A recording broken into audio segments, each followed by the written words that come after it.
السلام علیکم۔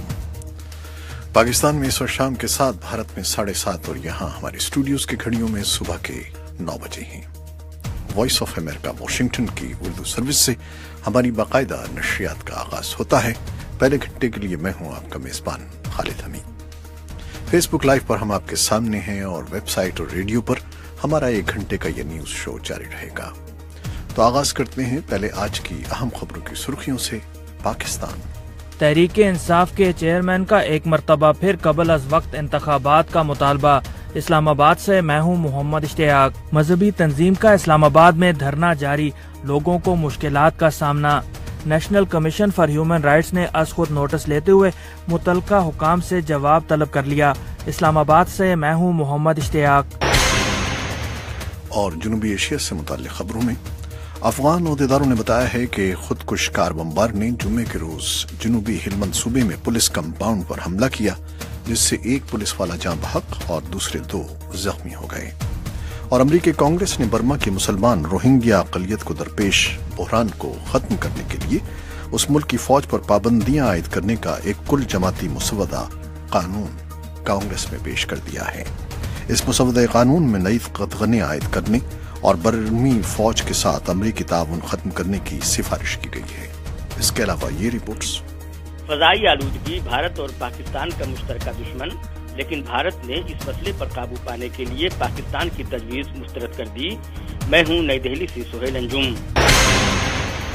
اور بین الاقوامی خبروں میں امریکہ اور چین نے ایشیا میں تجارت کی راہ متعین کرنے کے لیے انتہائی مختلف نظریات پیش کیے ہیں۔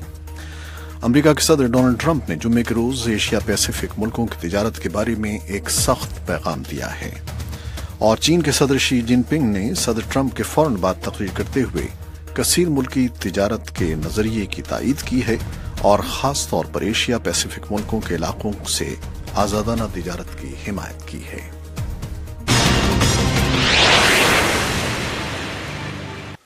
خبریں اب تفصیل کے ساتھ۔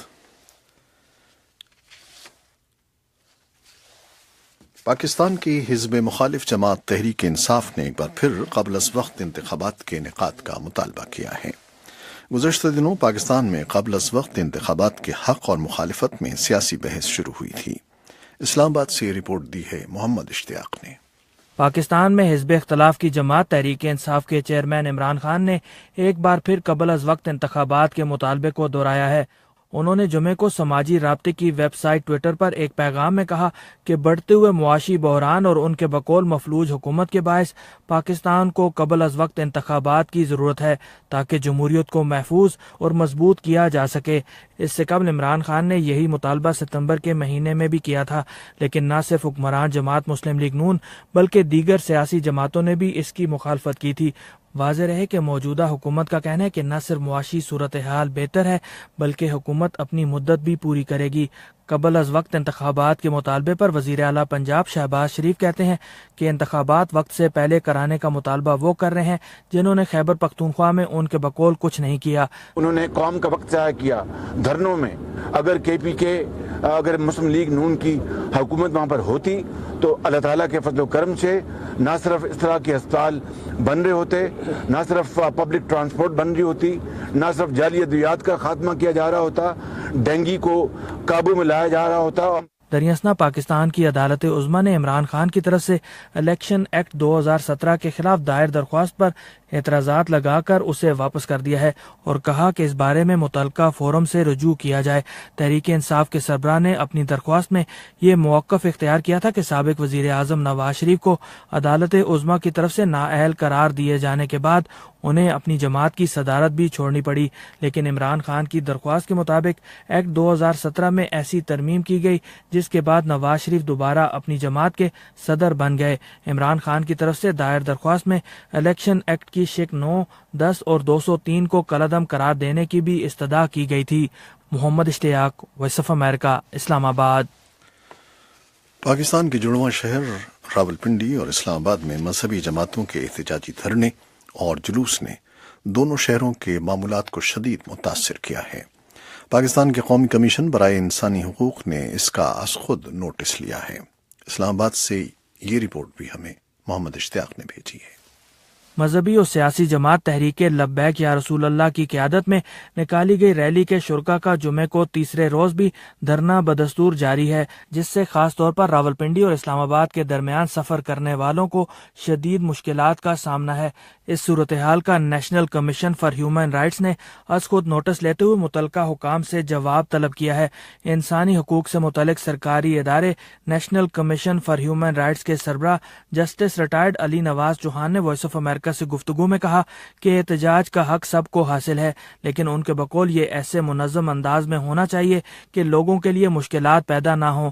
چیف سیکرٹری صاحب جو ہیں پنجاب کے اور چیف کمشنر اسلام آباد کے، ان سے ہم نے یہ پوچھا ہے کہ دیکھیے ٹریفک کو کیوں نہیں ریگولیٹ کیا گیا اور کیوں نہیں آرگنائز کیا گیا، جبکہ پریڈ گراؤنڈ بھی ہے اور طریقہ کار بھی ہیں، ایک سڑک کھلی بھی رکھی جا سکتی ہے اور پروٹیسٹرز کو کنٹرول کیا جا سکتا ہے، نہ ان سے نیگوشیٹ کیا جا سکتا ہے، ان سے بات چیت ہو سکتی ہے۔ یہ تو نہیں کہ پیرالسس ہو جائے ساری traffic system, city, every thing is paralysis. Hospital لوگ نہیں جا سکتے، اسکول بچے نہیں جا سکتے۔ دس از ویری انفارچونیٹ سر۔ یہ کسی ملک میں اس طرح ہوتا نہیں کہ کیپٹل جو ہے اس کی ساری زندگی پیرالائز ہو جائے۔ راولپنڈی اور اسلام آباد کے درمیان مرکزی شاہراہ پر واقع فیض آباد پل کو مظاہرین نے چاروں طرف سے بند کر رکھا ہے، جس سے طالب علموں، روزگار کے لیے جانے والے افراد، حتیٰ کہ مریضوں کو اسپتال پہنچانے میں بھی مشکلات کا سامنا ہے۔ یہ نہیں کھلا ہو سکتا کہ سڑک پہ لیٹ کے باقی لوگ پابند ہیں۔ اس کی نہ اسلام اجازت دیتا ہے، نہ مہذب معاشرے کے کوئی رولز اجازت دیتے ہیں۔ یہ چیزیں بالکل غلط ہیں اور یہ ہمیں بہت بے حد نقصان اس کیوٹک کہ ہمیں نہیں پتا کہ صبح ہم دفتر پہنچ سکیں گے یا نہیں پہنچ سکیں گے۔ That is something which concerns us as human right issue, کیونکہ اس سے کتنے ہیومن رائٹ ایشو جو ہیں وہ ارائز کرتے ہیں اس جیم سے۔ جسٹس ریٹائرڈ علی نواز چوہان کہتے ہیں کہ اس طرح کی صورتحال ہمیں بے حد نقصان پہنچا رہی ہے، کیونکہ ان کے بقول لوگ بے یقینی کا شکار ہیں کہ کیا وہ اپنے دفاتر اور کام کرنے والی جگہوں پر پہنچ سکیں گے یا نہیں۔ مذہبی جماعت کے کارکنوں کی طرف سے احتجاجی دھرنے کے سبب معمولات زندگی متاثر ہونے پر سماجی رابطے کی ویب سائٹس پر بھی زندگی کے مختلف شعبوں سے تعلق رکھنے والے نہ صرف احتجاج کرنے سے مناسب انداز میں نہ نمٹنے پر حکومت کی کارکردگی پر بھی سوال اٹھا رہے ہیں۔ تاہم وزیر داخلہ احسن اقبال نے جمعرات کو اس بارے میں ذرائع ابلاغ کے نمائندوں سے مختصر گفتگو میں کہا تھا کہ حکومت مذاکرات کے ذریعے اس معاملے کو حل کرنا چاہتی ہے۔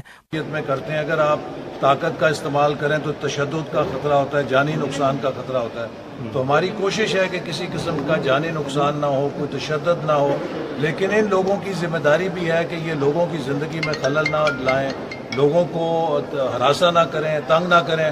ہم اس کا جائزہ لے رہے ہیں اور ان کو بات چیت سے آمادہ کر رہے ہیں، اور اگر انہوں نے مان لیا ٹھیک ہے، ورنہ پھر حکومت اور انتظامیہ جو بھی مناسب کارروائی ہے وہ کرے گی۔ مظاہرین نے جس مقام پر دھرنا دے رکھا ہے، اس کے علاوہ بھی وفاقی دارالحکومت کے مختلف مقامات، خاص طور پر پارلیمنٹ ہاؤس اور سفارت خانوں پر مشتمل ڈپلومیٹک انکلیو کی طرف جانے والے راستوں کو بھی انتظامیہ نے کنٹینر لگا کر بند کر رکھا ہے۔ احتجاجی ریلی میں شریک رہنماؤں کا مطالبہ ہے کہ حکومت ختم نبوت سے متعلق حلف نامے میں کی گئی مبینہ تبدیلی کے ذمہ داروں کا تعین کر کے ان کے خلاف کارروائی کرے، اور سب سے پہلے وزیر قانون زاہد حامد کو منصب سے الگ کیا جائے، تو پھر بات چیت کی جائے گی۔ حلف نامے میں تبدیلی کی نشاندہی کے فوراً بعد ہی تمام سیاسی جماعتوں نے متفقہ طور پر ایک ترمیم کر کے پرانے حلف نامے کو بحال کر دیا تھا، اور یہ بھی واضح کیا تھا کہ جس مبینہ تبدیلی کی نشاندہی کی گئی تھی وہ ایک کلیریکل غلطی تھی۔ محمد اشتیاق، وائس آف امریکہ، اسلام آباد۔ بھارت نے آلودگی پر قابو پانے کے لیے پاکستان کی تجویز مسترد کر دی ہے، جبکہ نئی دہلی سمیت بھارت اور پاکستان کے صوبے پنجاب کے کئی علاقوں اور کثیف دھوئیں اور دھند کی زد میں آئے ہوئے ہیں۔ نئی دہلی سے سہیل انجم کی رپورٹ۔ بھارت اور پاکستان 1000 معاملات میں ایک دوسرے سے اختلاف کر سکتے ہیں، لیکن دونوں کا ایک مشترکہ دشمن ہے اور وہ ہے فضائی آلودگی۔ اس وقت شمالی بھارت اور پاکستان کے صوبہ پنجاب کی فضاؤں پر گہری کہر اور دھند چھائی ہوئی ہے، جس کی ایک بڑی وجہ فصلوں کی باقیات یا ڈنٹھل نظر آتش کرنا ہے۔ ایسا محسوس ہوتا ہے کہ پاکستان اس صورتحال پر قابو پانے کے لیے ایک حکمت عملی تک پہنچ گیا ہے، لیکن بھارت اس مسئلے سے بری طرح دوچار ہے۔ دہلی میں جب فضائی آلودگی اپنے عروج پر پہنچ گئی تو وزیر اعلیٰ اروند کیجریوال اور دوسروں نے اس کے لیے پنجاب اور ہریانہ میں فصلوں کی باقیات جلانے کو مورد الزام ٹھہرایا، لیکن متعدد کوششوں کے باوجود حکومت کسانوں کو اس عمل سے باز رکھنے میں ہنوز ناکام ہے۔ جب اروند کیجریوال نے ٹویٹر کے توسط سے پنجاب کے وزیر اعلیٰ کیپٹن امریندر سنگھ سے اپیل کی کہ وہ اس پر پابندی لگائیں تو ان کے جواب دینے سے قبل پاکستانی پنجاب سے جواب آ گیا۔ وہاں کے سرکاری ٹویٹر پر کہا گیا کہ ہم نے باقیات نظر آتش کرنے پر پابندی عائد کر دی ہے اور امید کرتے ہیں کہ امریندر سنگھ بھی ایسے ہی اقدامات کریں گے۔ پاکستانی پنجاب کی وزیر ماحولیات ذکیہ شاہ نواز خان نے اپنے ایک مضمون میں یہ مشورہ دیا کہ دونوں ملکوں کو چاہیے کہ وہ اس مسئلے کا حل تلاش کرنے کے لیے مل کر کام کریں اور اس کے لیے جنوب ایشیائی علاقائی تعاون تنظیم سارک مناسب پلیٹ فارم ہے، لیکن بھارت نے اس مشورے کو مسترد کر دیا۔ وزارت خارجہ کے ترجمان رویش کمار نے پاکستان کا نام لیے بغیر کہا کہ ان کے الفاظ میں سارک اجلاس اسی صورت میں منعقد ہو سکتا ہے جب ایک ملک دہشت گردی کے لیے سازگار ماحول پیدا کرنا بند کر دے گا۔ ہماری اس موقف میں کوئی تبدیلی نہیں آئی ہے کہ بات چیت کے لیے سازگار ماحول ہونا چاہیے اور پاکستان کو چاہیے کہ وہ دہشت گردی کی اعانت بند کر کے ایسا ماحول پیدا کرے۔ بھارت پہلے بھی پاکستان پر اس قسم کا الزام عائد کر چکا ہے، جبکہ پاکستان ایسے تمام الزامات کی سختی سے تردید کرتا ہے۔ اس کا دعویٰ ہے کہ وہ خود دہشت گردی کا شکار ہے اور اس کے خلاف آپریشن چلائے ہوئے ہے۔ دریں اثنا مرکزی وزارت ماحولیات نے دہلی اور مضافات میں فضائی آلودگی پر قابو پانے کے لیے ایک 7 رکنی کمیٹی تشکیل دی ہے، جس کا اجلاس مستقل بنیادوں پر ہوگا۔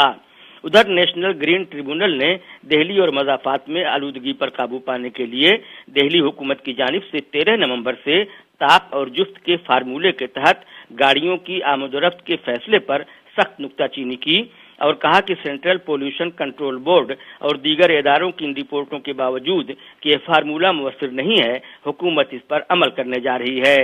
اس نے کہا کہ ہم نے اس بارے میں متعدد تجاویز پیش کی، لیکن حکومت صرف اسی ایک فارمولے کو اختیار کر رہی ہے۔ ادھر کیپٹن امریندر سنگھ نے وزیر اعظم کو ایک مکتوب ارسال کر کے اس سلسلے میں وزرائے اعلیٰ کا اجلاس طلب کرنے کی اپیل کی ہے۔ سہیل انجم، وائس آف امریکہ، نئی دہلی۔ آپ سن رہے ہیں وائس آف امریکہ کی اردو نشریات۔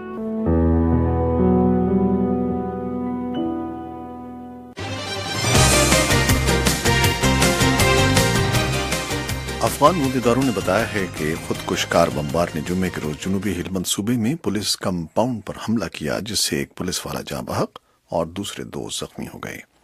حکومت کے ایک ترجمان نے بتایا کہ ایک تنہا مشتبہ شخص نے دارالحکومت لشکرگاہ میں سرحدی پولیس اسٹیشن کو نشانہ بنایا۔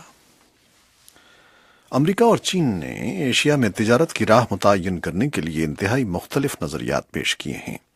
جمعے کے روز علیحدہ تقریروں میں دونوں لیڈروں نے علاقائی تجارتی سربراہ کانفرنس سے خطاب کیا۔ امریکہ کے صدر ڈونلڈ ٹرمپ نے جمعے کے روز ایشیا پیسیفک ملکوں کی تجارت کے بارے میں ایک سخت پیغام دیا اور کہا کہ امریکہ دیرینہ تجارتی زیادتیوں کو برداشت نہیں کرے گا اور شفافانہ اور برابری کی بنیاد پر تجارتی پالیسیوں پر زور دے گا۔ ویتنام کے شہر دے نانگ میں ایشیا پیسیفک تعاون تنظیم سے خطاب کر رہے تھے اور چین کے صدر شی جن پنگ نے صدر ٹرمپ کے فوراً بعد تقریر کرتے ہوئے کثیر ملکی تجارت کے نظریے کی تائید کی اور خاص طور پر ایشیا پیسیفک ملکوں کے علاقوں میں آزادانہ تجارت کی حمایت کی، جو ان کے خیال میں علاقائی اور باہمی اقتصادی معاہدوں کو ہم آہنگ کرے گی۔ صدر ٹرمپ کے دورے چین کے دوران ایجنڈے میں تجارت اور شمالی کوریا کا معاملہ سر فہرست تھا۔ صدر کا یہ دورہ کتنا کامیاب رہا؟ پروگرام جہاں رنگ میں ہماری ساتھی شہناز نفیس سے گفتگو کرتے ہوئے امریکی تجزیہ نگار ڈاکٹر طاہر روہیل کا کہنا تھا۔ میں سمجھتا ہوں کہ پریزیڈنٹ ٹرمپ نے اپنے آپ کو کنٹین رکھا ہے اور انہوں نے بہت سارے ایسے مسائل نہیں اٹھائے جو پہلے وہ الیکشن کے دوران چائنا کے برخلاف یا چائنا کے ریفرنس سے جو باتیں کرتے رہے انہوں نے نہیں کی۔ ان کا زور میرے خیال میں نارتھ کوریا کے مسئلے کے اوپر تھا، تو اس سلسلے میں چائنا سے جو ان کی توقعات تھی وہ کافی حد تک ان کو پوری ہوتی نظر آ رہی ہیں۔ اس لحاظ سے انہوں نے اپنا ایک ہی مسئلہ سامنے رکھا اور باقی چیزوں کو صرف نظر رکھا۔ جیسے کہ ٹریڈ پہ وہ پہلے تچینی کرتے تھے، لیکن اب لگتا ہے کہ جو $250 بلین کی جو اگریمنٹ ہوئے ہیں اس میں زیادہ فائدہ جو ہے وہ چائنا کا ہی ہے. اس میں گیس پائپ لائن پہ چائنیز کمپنیز جو ہیں وہ انویسٹ کریں گی اور وہ جو ہے وہ گیس چائنا کو الٹیمیٹلی جائے گی. تو لگتا ہے کہ امریکہ جو ہے وہ خام مال بھجوانے کے لیے اس میں تعاون چائنا سے کر رہا ہے.